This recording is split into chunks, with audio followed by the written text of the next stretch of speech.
Ladies and gentlemen, good afternoon. Global Pulse News kwa Machitsanzo bringing you a bombshell press briefing from the Reserve Bank of Malawi live. And trust me, this one's not your usual panic mode story. Today, Dr. Mafuta Mwale stepped up to the podium, declared no devaluation, and dropped enough confidence to make forex speculators sweat. But there's more behind the bravado. Inflows are rising, donor relationships warming up, and warnings are being issued to banks and hoarders alike. In true Malawian style, the message was delivered in Chichewa-flavored clarity and English finance sharpness. Over the next 10 points, we will unpack exactly what was said, what matters, and what you, yes, you in Blantyre, Lilongwe, Mzuzu, should watch closely. Let's dive in. Dr. Mafuta Mwale opened his remarks by emphasizing a palpable post-election energy shift. He said Malawi now stands in a refreshed diplomatic posture, with development partners, foreign investors, and multilateral agencies signaling renewed engagement. In Chichewa, he noted kuti tsopano tilindi mpepo ya tsopano, that we now have a fresh wind at our backs. That optimism, he insisted, is not mere rhetoric. Embassies and donors are back at the table, often calling Malawi first rather than waiting for Malawi to knock. This matters because when you are isolated, aid trickles. When you are engaged, inflows surge. The symbolic and practical shift means Malawi is being heard, and funders are beginning to see less risk in betting here again. Malawi's foreign policy and internal reforms are being viewed as aligning more credibly now.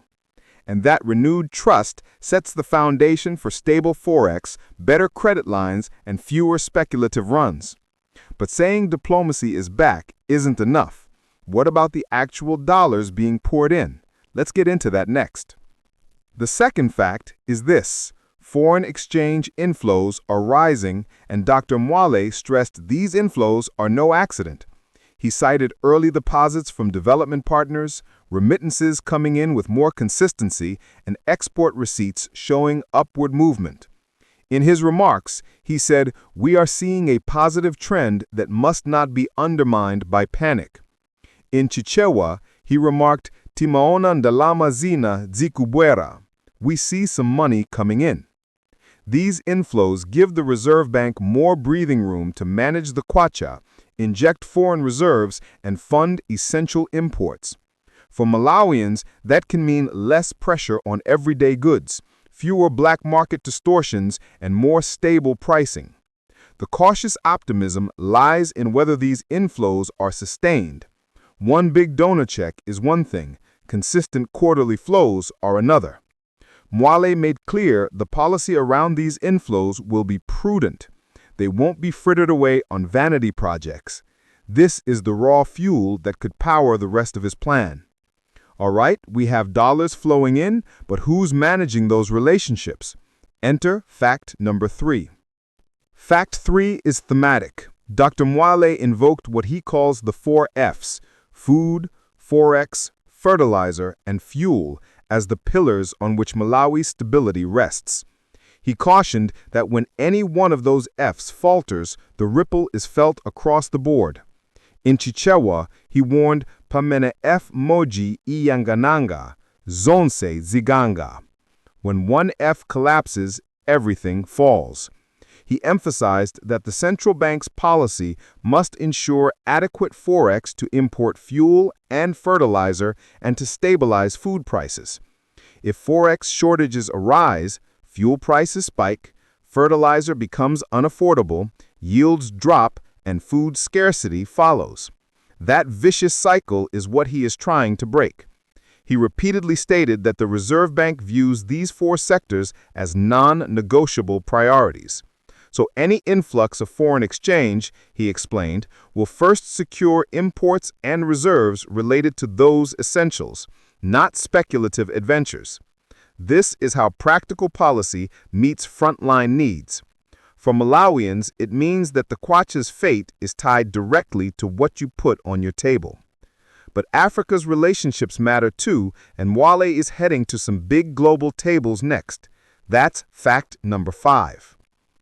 Fact 5, Mwale revealed that he, along with the finance minister, will soon visit the IMF and World Bank annual meetings to negotiate support and strengthen Malawi's position. In English, he stated, "We need to solidify support and mobilize fresh resources."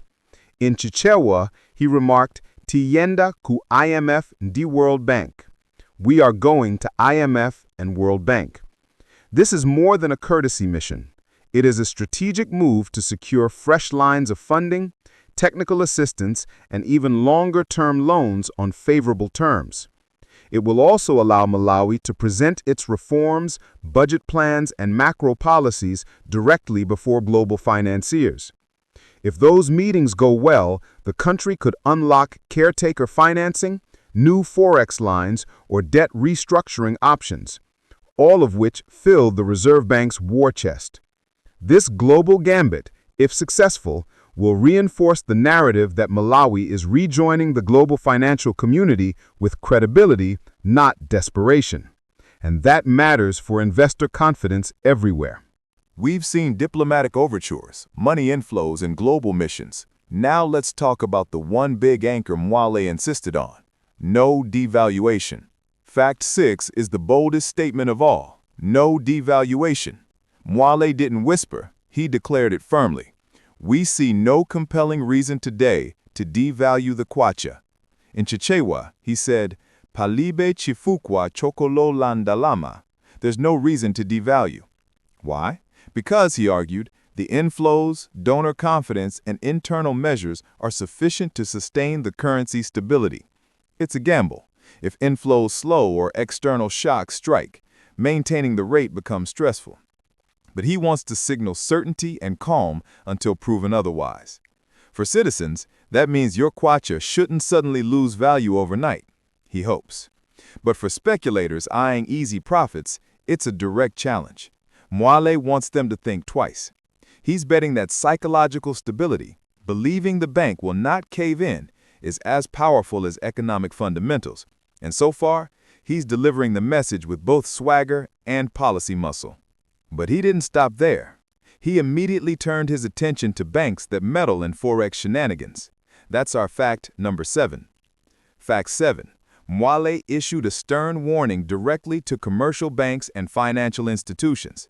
He declared that any institution found abusing or manipulating forex rates, engaging in fake forwards, speculative trades, or parallel market games, will face swift and serious consequences.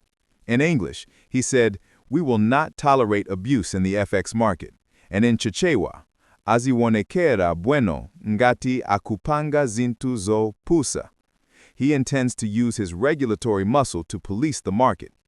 That sends a message. The bank is watching, and no bank is too big to be disciplined. For the banking sector, this means they must tighten internal controls, avoid shady forex dealings, and act transparently. For everyday Malawians, the hope is fewer exploitative spreads and less disconnect between official and black market rates. Because when banks cheat, ordinary people pay more. Mwale is drawing a red line: collaboration and compliance now, or consequence later. But Mwale's ire extended to another group, forex hoarders waiting for the sky to fall. That's fact 8. Fact 8.